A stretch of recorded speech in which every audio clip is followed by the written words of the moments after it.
the Dancing with Wisdom podcast. Hello, and welcome to the Dancing with Wisdom podcast as we come on a quest to make sense of life. Well, that's absolutely true. My name's Elliott Frisby, and I'm here with Sunil, Raheja, and this is what we do. We talk about wisdom. We try to explore wisdom. And we try to understand what it means to dance with wisdom in a complex, confusing, challenging, chaotic world, even before COVID. And it is, and I'm looking forward to the next progression of these podcasts, because if I'm honest with you, I felt like I kind of knew what wisdom was. And now I'm going in, I suddenly feel like we're scratching the surface, aren't we? Yeah, I feel like I'm suddenly pulled. It's like a spider graph with all the different ones coming off. And I feel like I'm desperately willing to learn more now. So You're a great student. You're a great student. You're a great student. Thanks. Can I go to the bathroom? That's right. So this is where I'm at. So I'm thinking if I'm feeling a bit torn and a bit confused, then others will as well. Yes. So my teacher, You've done it now. Oh dear. So let's just say, right. Okay. So I want it. I want to discover. I've made that decision. Okay. What now? Where do we go from now? Because one thing that you touch in your book is about ego. Yes. You talk about ego, and I found that there was a whole massive section on it. Yes. And when I hear about ego, I think to myself, I really want it, but that's that egotistical. Yes. Ego is a negative word. Can you just touch on this? Yes, we're going to talk about ego. And obviously when we use the word ego, if we say somebody's got an ego, we're not really giving them a compliment. Before I talk about that, I just thought, let's just put this in context with everything else. We've talked in previous podcasts about the need to discover wisdom. And then we've talked about, why wisdom, and about wisdom is this quest for the best possible life and for the best version of yourself, and it connecting us to these timeless truths. And then we've talked about why we should desire wisdom, and wisdom for the heart, or wisdom for the mind, and ultimately wisdom for life itself, every aspect of it. So that's in a sense of discovering and desiring it. But now how do we develop it? And that brings us to the question of ego. And ego is an interesting thing, really, because psychologists talk about ego as being, as it were, the bridge between the id, which is the primitive part of oneself, where we have all those, as it were, inward desires for self-gratification, selfish desires often. And if you like, the superego, which is like our moral policeman, our conscious, that tells us, no, you shouldn't do that. Yes, you should do, go this way, don't go that way. So the ego sits in between. And as I said, when we talk about ego, we tend to think of it in a negative sense. But the fact is, all of us have got an ego. And how do I use my ego in a way that helps me rather than hinders me? Because if I give in to, as I said, remember sitting between the id and the superego, if I give in to those selfish desires, I have all sorts of thoughts and ideas that go through my head. Some are healthy and some not so healthy. And yet sometimes at times I get overcautious, I get fearful, I get worried about making a mistake. And maybe in those cases, my superego is being too powerful. So walking in wisdom is about managing our ego in a way that's healthy rather than unhealthy. Okay, so let's just, can we just have a very quick overview here? Ego, what is ego? Can we just establish that? Because for me, when you're saying ego, I think, you're such an ego. Yes. Such an ego. It's so negative, isn't it? It does sound so negative. But the thing is, the way you talk about it is a positive. It can, I'm trying to say it's getting the right balance of it. So what we tend to think of, we quickly rush to the person. When we say somebody's got an ego, we think they're arrogant, they're full of themselves, they're trying to make an impression on others, they're very self-centered, which is absolutely true. But ego can go the other way as well. So one of the sort of uncomfortable realizations that I had was, and I've mentioned this on the podcast, is I've struggled with depression and burnout. And one of the things I realized is that when I was going through those times in my life, actually it was my ego. So having a very low opinion of yourself can actually be quite egotistical because it's actually focusing on the self. Tim Keller, who's an author who I follow a lot and a very helpful teacher, he talks about unhealthy pride, and it's very linked to pride, is this ruthless, unsmiling concentration on the self. It's this where everything is revolving around me. Now, again, think about this developmentally. If you have this concentration, this self-centeredness in a 2 or 3 year old is incredibly cute. You've got young children. Can you remember when your children are 2, 3, 4, 5? It's beautiful about how the whole universe revolves around them, and how delighted they are by things, and how they want your attention. It's beautiful. But that same attitude in a 15-year-old or a 25-year-old or a 35-year-old is not pretty. In fact, it's ugly. It looks really bad with somebody who's completely self-centered and self-absorbed. And that's, in a sense, is managing and understanding that, getting that right balance between not too high opinion of myself and not too low opinion of myself. That is the big challenge in managing our ego. So I have to jump in here. Just, but with you, the way you just phrased it, then with the youngster having that ego and that I want that attention, I want this. That's really quite beautiful. But you're saying as they get older, as a teenager, it is appeared and deemed to be if it's quite unchecked, if it's not in balance. But I was saying, is it also a potential cry for help? Wow. Well, yes. I mean, in a sense, if you've got a 15-year-old or 25-year-old who's showing very self-centered behaviors. Is it a cry for attention? Well, it's showing that something's not quite right. It's showing that the ego is, in a sense, more and more out of control. So should wisdom be taught before we get to that stage? So when you get to that stage, they have the capabilities of it not being ugly, as you refer to it. Yeah, I mean, in a sense, it requires wisdom, because when you're in that state, all you're thinking is about yourself, and you're not able to bring in other perspectives, other points of view, and you become very, very self-centered. So what I talk about, I give a quote in the book from John Newton, who was a slave trader, and he wrote, that famous hymn, "Amazing Grace." It was what page is this? Just in case anyone's got their book at hand right now. Page 95. Page 95. Okay. So on page 95, wisdom book. And I just love, in a sense, how he managed to keep his ego in check. So remember, this was a guy who was a slave trader, had lived a dreadful life, a dreadfully self-centered life. He did appalling things. He would take slaves from Africa, and I read papers. It's pretty disgusting stuff that he did. But he had a huge spiritual awakening, and in fact, actually became a church pastor. And he wrote. His most famous hymn is "Amazing Grace, how sweet the sound that saved a wretch like me. I once was lost, but now am found, was blind, but now I see." And that shows his spiritual awakening that he had. But he also had a saying, which I've always gone back to. He says, and for me, it captures what it means to have a healthy ego. He says, "By the grace of God, I am what I am. I'm not what I want to be, but I thank God I'm not what I once was." So he says, I am here, I am where I am, and that's by God's grace. So I'm not ashamed by it, I'm not embarrassed by it, okay? I'm not proud of it in an unhealthy way, but I'm here, this is who I am. I am who I am. I'm not what I want to be. So there's a long way to go. I see that there's lots of things I've got to learn and develop and grow in. And the danger with that is that if I think I've got a long way to go, I can go into despair and think, oh, it's such a long journey. I'll never make it. It's so hard. No, but I don't look at that. I look back and I give thanks for how far I've come. So that's a very healthy balance of ego. That's actually walking in wisdom. That's living in wisdom. I mean, it sounds it. The way you just described it sounds like, you are walking in wisdom. You're not dancing. You're walking. You're walking with it. Yeah, that's right. And you've got a healthy view of yourself, because you've seen that. You've seen people who, for example, are doing very kind and good things, and say, "Oh no, don't it's nothing, and don't and I'm just a nobody." The kind of Uriah Heep kind of person. I'm just a nobody. Well, that's I would say a false humility, a false modesty, and then obviously. There's the more obvious, full of themselves. Look at me. Look how great I look at all my achievements. Look at how wonderful things I've done. That's not healthy either. So it's the right understanding of oneself. And again, another person going all the way forward to the 20th century is a guy called Jim Collins, and he wrote a fascinating book called Good to Great. And that's very much about companies that make the leap from being good companies to great companies. He said, what is it about their leaders?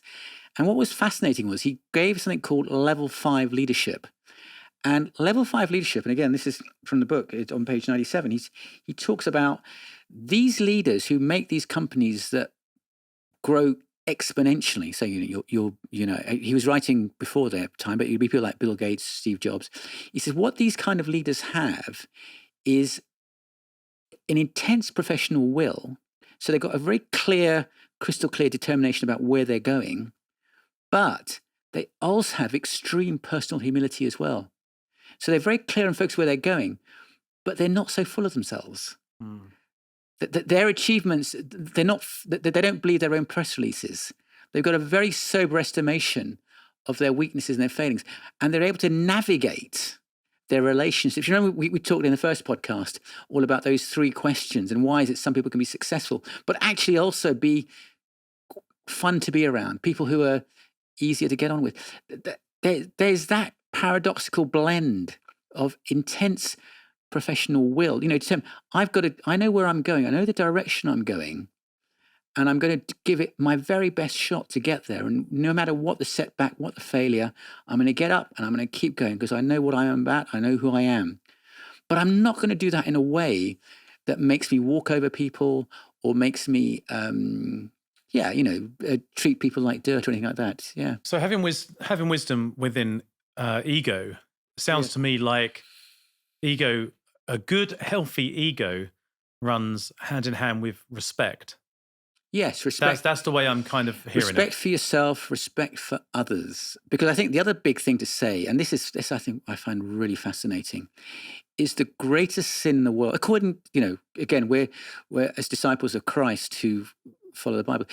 They would say that, and I think you could argue actually from whatever way you look at it, the most dangerous thing in the world is actually unhealthy pride. And I need to explain that way because there is healthy pride, unhealthy pride, in the sense that, I talked about this quote from Tim Keller, this ruthless, unsmiling concentration on the self that's always looking at relationships, trying to say, am I superior to you or am I inferior to you?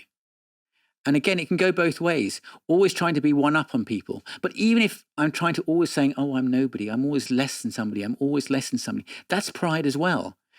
And Lewis, C.S. Lewis explains it, I think, very beautifully when he talks about how if you have a group of people who would say doing wrong things, so you've got a group of, say, thieves or a group of prostitutes or, a group of people doing bad things, however you want to define it, those people can be friends because they can do things that are wrong, but they can still have that relationship and friendship.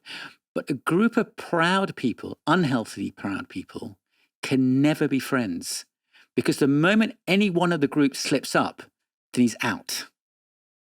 And so they've got to wear these masks of respectability or being in the in group, being in the in crowd. That's why actually pride is so dangerous.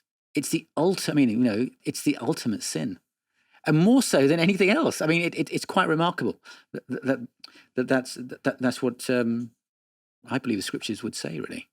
See, I think that's quite scary, really. I think that the way I'm sort of hearing it is that if people are going to have a lot of, not a lot of pride. Let's just say there are people who've got an ego, an unhealthy ego. An unhealthy, yeah, maybe that's a good way to put it. Yeah. An unhealthy ego. Yes. Then that's going to be really difficult to hear the wisdom within yourself. That's what I'm trying to say. Yes. Because as soon as, that's what I'm trying to say. I was having trouble actually getting the words out there. But what I'm effectively actually saying is that to have an unhealthy ego, that's like building a brick wall. It is building a wall because everything is with reference to me. How is this making me look? Everything is about me. So in fact, the universe is richly running around me and I'm comparing everything to me. And and we do it in small and big ways. We all struggle with this. At home, when I find myself criticizing my wife and children for not doing something, but I myself don't do it. I'm very quick to blame others. I'm very quick to make excuses. I'm very quick to deny, my responsibility. That's all ego. That's all ego talking, and we can do that unconsciously without being aware of it. And the more powerful that unhealthy ego is, the more dangerous it is. So what is a healthy balance with ego? Yeah, I mean, so on page 98, because it's such an important subject, on page 98, I give two quotes. I give one from Isaac Denison, and Isaac Denison talks about, I've never worked out whether Isaac Denison is a male or a female, but anyway, Isaac Denison's comment is, talking about healthy pride, is his success is the idea of God successively carried through, and he's in love with his destiny. As the good citizen finds his happiness in the fulfillment of his duty to the community, so does the proud man find his happiness in the fulfillment of his fate. So the point being is being in love with the idea that God has for you, wanting what God wants for you. And then Tim Keller again, he talks about the gospel humble person, which I think covers that really well. He talks about the truly gospel humble person is a self-forgetful person whose ego is just like his or her toes. It just works. It does not draw attention to itself. The toes just work. The ego just works. Neither draws attention, and again, neither draws attention to itself. So when the ego is functioning well, you're not focused on yourself. You're focused on what you're doing. You're fully in the present. Think of children. Think of children playing. Think of children taking delight in the world around them. That's that's showing a healthy sense of ego.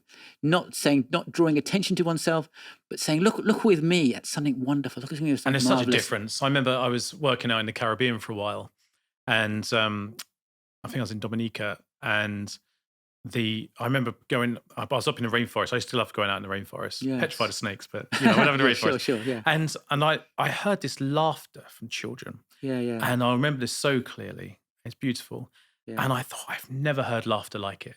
Never heard laughter like it. Suddenly, jumping through these bushes are these young children, and they're running through with a stick and a ball, which anyone, in in the Western world would literally just throw away years ago. And they were just hitting this ball. They were they were just in the moment. They were in the sink. Then I remember this youngster who couldn't keep up, suddenly count 30 seconds, jump through the bush and run after them. It's brilliant. Yes. But, there is a different type of ego and wisdom, I think, to where you're being brought up as well. Yes. That's my point. And it does start at a young age. It does start at a young age. Again, your childhood influences are huge. They're really, really powerful. Now, when you were talking previously, a question popped up into my head. I then picked up your book. I opened up to read along with you, and the question that I was going to ask you is actually sitting as one of your subheadings. Oh, right, okay. And I found that's why I'm smirking. That's why when you were reading, if anyone sees that and I'm smirking, it's because of that. Here's the question, okay? And I think this is the big question. How do I develop the wisdom to recognize when my ego is getting out of control? What a great question. Yeah, it's a huge question. Because in a sense, that's ultimately where, as it were, as we say in English, isn't it? The rubber hits the road, because it's always talking about it abstractly. But how do I, in real time, begin to know that actually maybe I'm being egotistical here? And we've talked about this in other podcasts, is you've got to create space for self-awareness, to think about your own thinking. I've talked about the importance of having time to get out of the noise and the busyness of life, to slow down, stop, and remember that you're a human being and not a human doing. Remember, and as we've shared, a daily routine with God and his word and scripture and things like that. But what that does, if you can create that space, they talk about, psychologists talk about stimulus and response. And between stimulus and response, if you take primitive organism like an amoeba, is that you poke it at one end and it moves the other end. So or you take a knee, you push your knee and your knee goes up, okay? That's for primitive organisms and systems. We're much more complex than that. And one of the things is between stimulus and response is a space. So just because somebody says something nasty to you, doesn't mean to say that you have to be nasty back. We say things like, he makes me so mad. She makes me so furious. Well, actually, stop and think about it. Nobody makes you mad or furious without you giving them permission. If you had the self-awareness to stop and reflect and think, you could think, well, that was a nasty thing to say. I'm not going to respond. I remember this was a few years ago. I had an argument with my wife, and I said something. Thank goodness I can't remember. I said something that was hurtful. And dear Sally, she stood there and she looked at me and she said, I could get really angry with you, but I'm not going to. And boy, was I put in my place. Yes. Was I put in my place. Goodness me. Because she had the right balance of ego there. And between stimulus and response, I said something that was hurtful. And she had the right level of ego to say, I'm not going to go down that road. And did you have the wisdom to say sorry?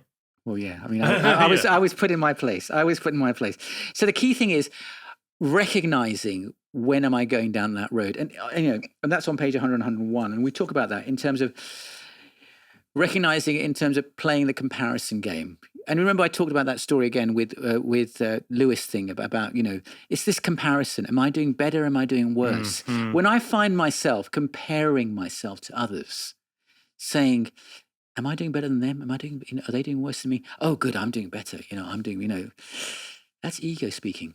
That is ego speaking. And it can be dressed up in all sorts of ways. I was in church leadership for 10 years. And one of the things that I realized that I would do, how big is your church? How many people come on a Sunday?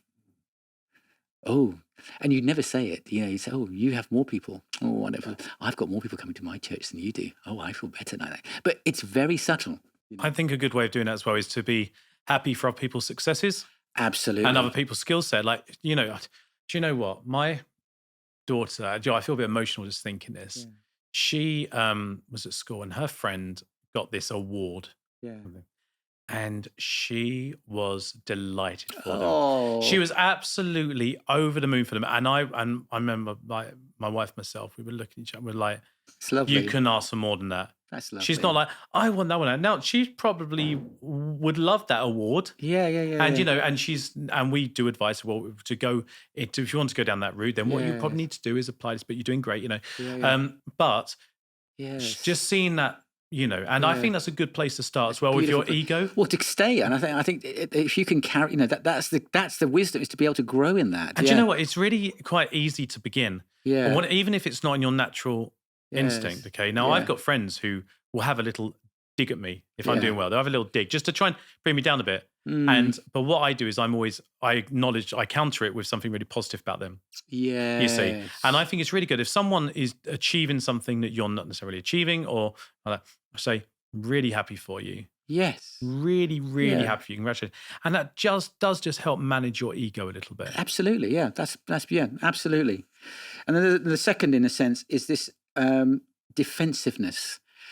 And what I try and mean by that is that, and unfortunately, this is what's so sad in our world, really, is that if we have different opinions or ideas about things, and you say to me, Sunil, I think your idea is absolutely stupid.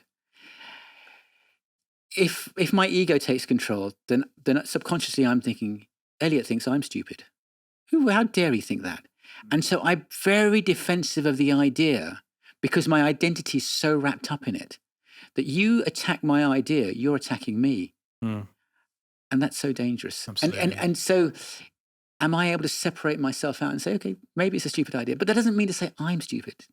Okay, so let's wrap this up then. Let's wrap this up. So give us a quick summary of managing your ego to help you find a better place within wisdom and ultimately dancing. Yeah.